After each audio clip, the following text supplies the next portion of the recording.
Hukum Bernoulli ditemukan oleh Daniel Bernoulli. Ia lahir dari John Bernoulli, seorang ahli matematika. Pada abad ke-18, Daniel Bernoulli terkenal dengan penerapan ilmu fisika Newton dalam objek-objek yang kecil.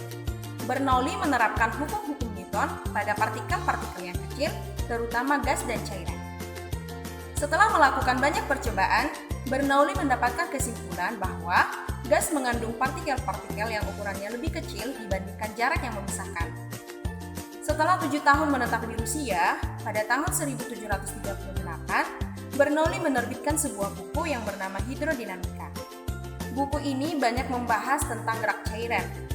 Buku Hidrodinamika memuat hasil riset terpenting Bernoulli yang menghasilkan prinsip Bernoulli.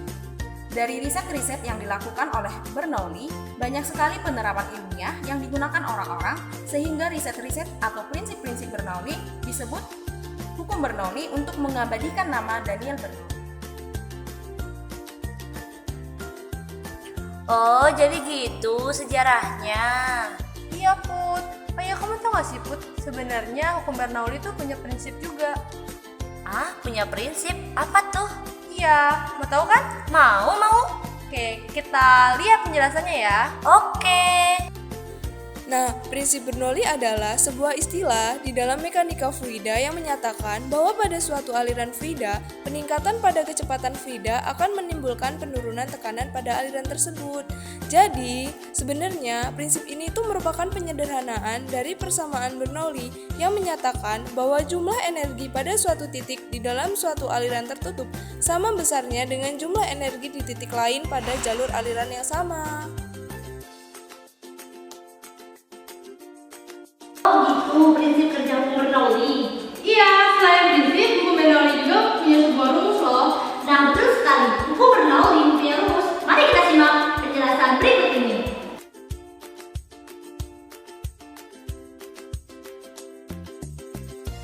Oh, ini bukankah rumusnya? P1 ditambah setengah ru1 V1 kuadrat ditambah P1 GH1 sama dengan P2 ditambah setengah ru2 V2 kuadrat ditambah ru2 GH2. Dengan P adalah tekanan di pipa, ru yaitu massa jenis pipa, V yaitu kecepatan fluida di pipa, H ketinggian penampang pipa, dan G adalah percepatan gravitasi bumi. Jadi gitu teman-teman rumusnya. Selain rumus, hukum Bernoulli juga bisa diterapkan pada kehidupan sehari-hari. Mau tahu gimana penerapan hukum Bernoulli pada kehidupan sehari-hari? Yuk kita lihat penjelasan berikut ini. Hukum Bernoulli dapat kita terapkan dalam kehidupan sehari-hari. Penerapan hukum Bernoulli yang pertama itu pada tangki air bocor. Nah, pada masalah ini terdapat sebuah masalah tangki yang memiliki sebuah lubang. Kira-kira kalian tahu nggak berapa lama air itu keluar dari lubang itu sampai habis? Dengan hukum Bernoulli, kita bisa mencari tahu berapa kecepatan air yang akan keluar dari lubang kecil itu. Jika kita tahu kecepatan air yang keluar, maka kita juga akan tahu berapa lama waktu air itu keluar. Yang kedua, menekan selang air. Nah, hal yang satu ini pasti sering banget kamu lihat deh. Kalau lagi nyiram tanaman, pasti kita suka menekan ujung selang air biar pancuran airnya semakin jauh. Nah, hal ini berkaitan dengan persamaan hukum Bernoulli. Setelah kita mengetahui hukum Bernoulli, kita akan membahas penerapan hukum Bernoulli pada alat spray gun. Mau tahu gimana alatnya dibuat dan lain-lainnya? Yuk kita lihat video berikut ini. Oke, kali ini kita akan membahas alat yang berhubungan dengan hukum Bernoulli, yaitu spray gun. Pengertian spray gun sendiri adalah alat yang digunakan untuk melakukan pengecetan. Lalu, bentuk dari spray gun adalah gravity feed cap dan juga tabung cat berada di atas spray gun.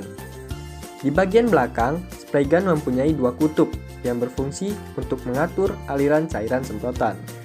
Jika kita lihat lebih detail, spray gun memiliki bagian-bagian, di antaranya yang pertama, spray head air nozzle. Fungsinya adalah sebagai tempat untuk keluarnya cairan cat. Lalu yang kedua, spray pattern adjustment. Fungsinya adalah untuk menyesuaikan pola semprotan dan pengaturan besar kecilnya keluaran dari cat tersebut. Lalu yang ketiga ada compressed air valve dan juga liquid flow control. Merupakan kutub pengatur tekanan udara yang dimana tekanan tersebut akan digunakan sebagai tenaga dalam penyemprotan spray gun.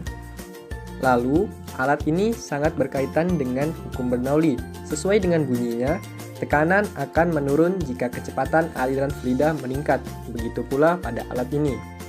Lalu, untuk cara penggunaan dari alat ini sendiri, yang pertama adalah mengatur tekanan angin output pada kompresor.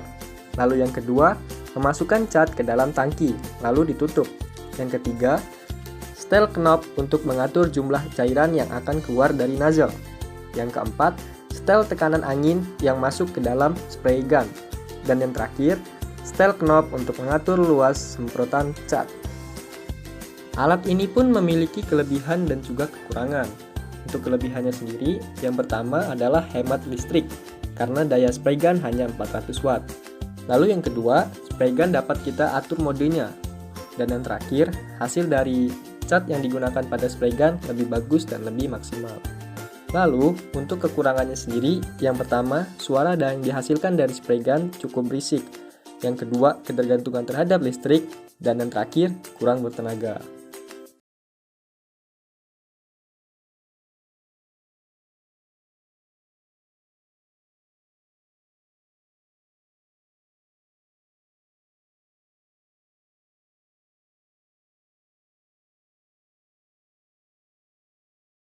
Jadi